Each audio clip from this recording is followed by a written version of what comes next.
हजरत मोइनुद्दीन चिश्ती अजमेरी, जिन्हें ख्वाजा गरीब नवाज के नाम से भी जाना जाता है।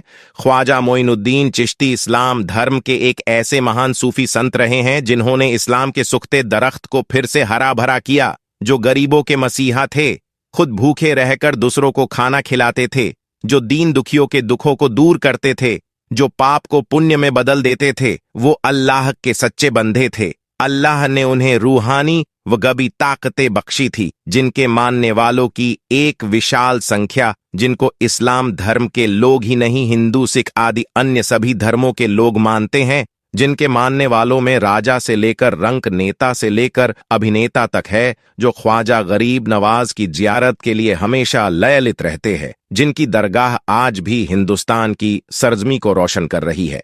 हजरत मोइनुद्दीन चिश्ती के वालिद का नाम हजरत ख्वाजा ग्यासुद्दीन था और वालिदा का नाम बीबी उम्मुल वरा था। कहा जाता है कि ख्वाजा के माता पिता का खानदानी नस्बनामा हजरत अली से जाकर मिलता है।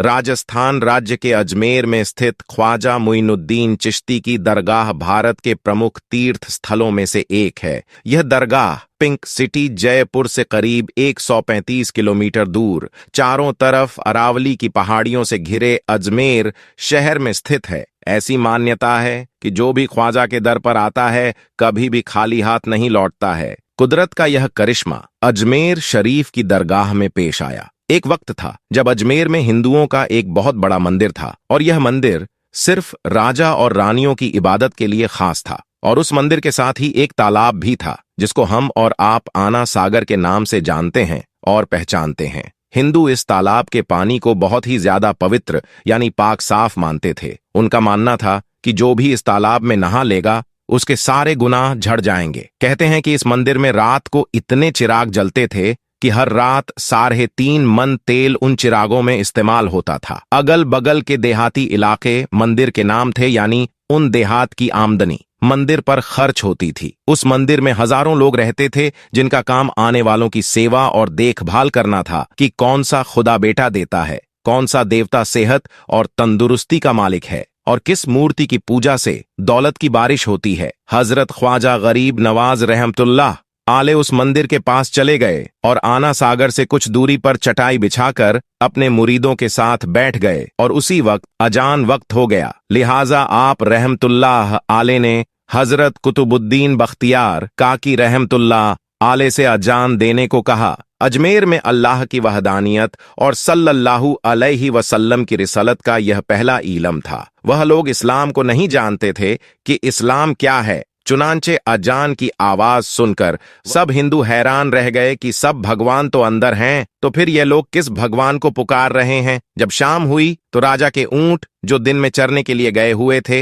अपने चरवाहों के साथ वापस आने लगे। इत्तेफाक से जहां ख्वाजा गरीब नवाज रहमतुल्लाह आले अपने साथियों के साथ बैठे हुए थे, वह जगह राजा के ऊंटों के बैठने की जगह थी। चरवाहों ने ख्वाजा गरीब नवाज रहमतुल्लाह अली से कहा, उठो बाबा, ऊंटों के बैठने की जगह खाली करो आप। रहमतुल्लाह अली ने फरमाया कि इतना बड़ा मैदान पड़ा है, ऊंट तो कहीं भी बैठ सकते हैं, क्यों मुसाफिरों को तंग करते हो। लेकिन वह ना माने और जिद कर रहे हैं कि ऊंट इसी जगह पर बैठेंगे। आखिर उन्होंने बहुत बदतमीजी से कहा, ये राजा के ऊंटों के बैठने की जगह है और इधर राजा के ऊंट ही बैठेंगे, तुम लोग कहीं और डेरा लगाओ आखिर आप। रहमतुल्लाह आले ने उठते हुए हजरत कुतुबुद्दीन बख्तियार काकी रहमतुल्लाह आले से फरमाया, उठो कुतुबुद्दीन, ये कह रहे हैं कि ऊंटों के बैठने की जगह है, तो चलो ऊंट ही बैठे रहेंगे। यह कहकर आप रहमतुल्लाह आले अपने साथियों के साथ वहां से उठ गए। अगली सुबह जब ऊंटों को चराने का वक्त आया और उनको चराने के लिए जाने लगे, तो चरवाहों ने ऊंटों को उठाना चाहा, लेकिन पता नहीं वो ऊंट तो उठने के काबिल ही नहीं थे। चरवाहे बहुत ज्यादा परेशान थे कि जो ऊंट उनके एक इशारे पर उठ जाते थे, आज क्या हो गया है, क्यों नहीं उठ पा रहे हैं। आखिर उन्हें याद आया कि कल उस मुसाफिर फकीर ने कहा था कि चलो ऊंट ही बैठे रहेंगे। लोग इकट्ठा होना शुरू हो गए। कोई कह रहा था कि फकीर कोई काबिल जादूगर है और किसी ने कहा कि वह कोई भगवान का अवतार है। धीरे धीरे बात राजा तक पहुंच गई कि एक मुसाफिर फकीर ने राजा के ऊंटों पर जादू कर दिया है। राजा ने ख्वाजा गरीब नवाज रहमतुल्लाह अलैह को पैगाम भेजा कि तुम कैसे फकीर हो जो बेजुबानों को बांध कर रखते हो, यह बेचारे भूख प्यास से मर जाएंगे, इसलिए मेहरबानी करके अपना जादू वापस ले लो। आप रहमतुल्लाह अलैहि ने फरमाया कि हम मुसलमान हैं और मुसलमान बद्दुआ नहीं करते, ना ही जादू करते हैं। जाओ कहो जिसके हुक्म से बैठे थे उसी के हुक्म से उठ खड़े हो जाओ। अब जो जाकर उठाया तो ऊंट फौरन उठ गए और हिंदुओं की दिलचस्पी उन मुसाफिरों में बढ़ने लगी। 5 वक्त अजान होती और नमाज की अदायगी की जाती। आखिर राजा तक यह बात पहुंच गई। कुछ फकीर आए हैं जो मुसलमान हैं, 5 वक्त अजान देते हैं और हमारे पवित्र तालाब को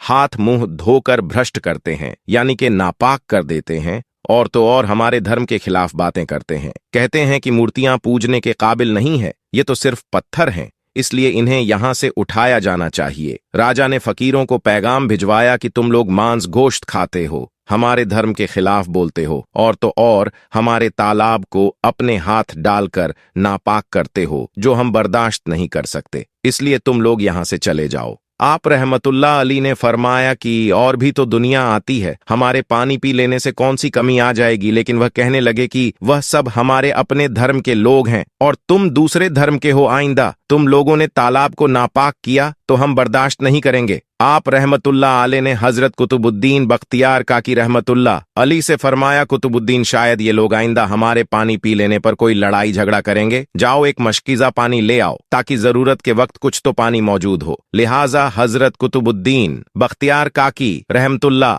आले ने उनसे फरमाया कि चलो हम मशकीजा भर लेते हैं। वह इस शर्त पर मान गए कि तुम्हारा जिस्म पानी से छूना नहीं चाहिए। हजरत कुतुबुद्दीन बख्तियार काकी रहमतुल्लाह आले तालाब की सीढ़ियों पर जाकर बैठे और मशकीजा पानी में डुबो दिया। जब वह भर गया तो हजरत कुतुबुद्दीन बख्तियार काकी रहमतुल्लाह आले ने वह मशकिजा ऊपर खींचा, लेकिन जैसे ही मशकिजा पानी से बाहर निकाला आना सागर का पानी सूख चुका था। ऐसा लग रहा था कि आना सागर का सारा पानी मशकिजा में बंद हो गया था। आना सागर का सूखना था कि पूरे अजमेर में कोहराम मच गया और वह रो रहे थे कि जो हम गुनाहों की गठरियां लाते हैं और आना सागर में गुसल करके उनसे छुटकारा पा लेते हैं, अब हम गुनाहों का बोझ लिए किधर जाएंगे। सारे इलाके में खबर फैल गई कि मुसाफिर फकीर ने जादू के जोर से आना सागर को सुखा दिया है। राजा ने जब यह सुना तो वह बहुत परेशान हो गया। उसने अपने वजीरों को बुलाया। सबने यही कहा कि फकीर या तो जादूगर है या फिर कोई कामिल फकीर है। साथ ही वह परेशान हुए कि अजमेर की रौनक तो थी ही आना सागर के दम से। इसी की वजह से तो लोग दूर दूर से अजमेर आते थे और अपना ईमान ताजा करके लौटते थे। आना सागर के सुख जाने से हिंदू धर्म के प्रचार को बहुत बड़ा धक्का लगा था और यह बहुत ही हैरान करने वाली बात थी। आखिर तय किया गया कि फकीर से बात किया जाए। आखिर वह चाहता क्या है? अगर उसकी कोई जरूरत खाने पीने की चीज की है तो हम मान लेंगे, या फिर सब मर्द औरतें और बच्चे जाकर फकीर को मनाएंगे कि लोगों को परेशानी से बचा लीजिए और हम पर रहम कीजिए। हम पाप का बोझ उठाए किधर जाएं और कैसे सुकून पाए? ये काम ज्यादा आसान था। लिहाजा सारे लोग बाबा साहब रहमतुल्लाह आले के पास आए और बोले, बाबा तुम भी वजू कर लिया करना, लेकिन भगवान के वास्ते हमारा आना सागर हमें लौटा दो आप। रहमतुल्लाह आले ने हजरत कुतुबुद्दीन बख्तियार काकी रहमतुल्लाह आले से फरमाया, जाओ हजरत कुतुबुद्दीन मशकिजा वापस तालाब में डाल दो। जैसे ही मशकिजा तालाब में उल्टा गया तो आना सागर किनारों तक उछल आया। उस पानी ने कई दिलों को धो डाला। हिंदू कौम की अपनी तारीखी किताबों में भी हिंदू इतिहासकार इस बात को मानते हैं कि उस शाम 32,000 हिंदू कलमा पढ़कर मुसलमान हुए थे। उन हिंदुओं के मुसलमान हो जाने से हिंदू पंडितों और आम हिंदुओं में भी गम और गुस्सा का तूफान उठ खड़ा हुआ था और वह सोच में पड़ गए थे कि फकीर अगर कुछ दिन और इधर रुक गया तो देवी देवताओं का तो नाम लेने वाला भी कोई नहीं होगा। लिहाजा लोगों ने राजा को मजबूर किया कि जल्द से जल्द कुछ किया जाए। राजा ने मंदिर के बड़े पंडित रामदेव को बुलाया और उसे बाबा साहब रहमतुल्लाह आले से मुकाबला करके जल्द से जल्द उन्हें हराने को कहा और अजमेर से बाहर निकाल देने का हुक्म दिया। रामदेव अपने वक्त का माना हुआ पंडित था, जिसके इल्म काबिलियत की दूर दूर तक धूम मची हुई थी। उसने राजा को यकीन दिलाया कि जल्द ही राजा को कोई अच्छी खबर सुनाएगा।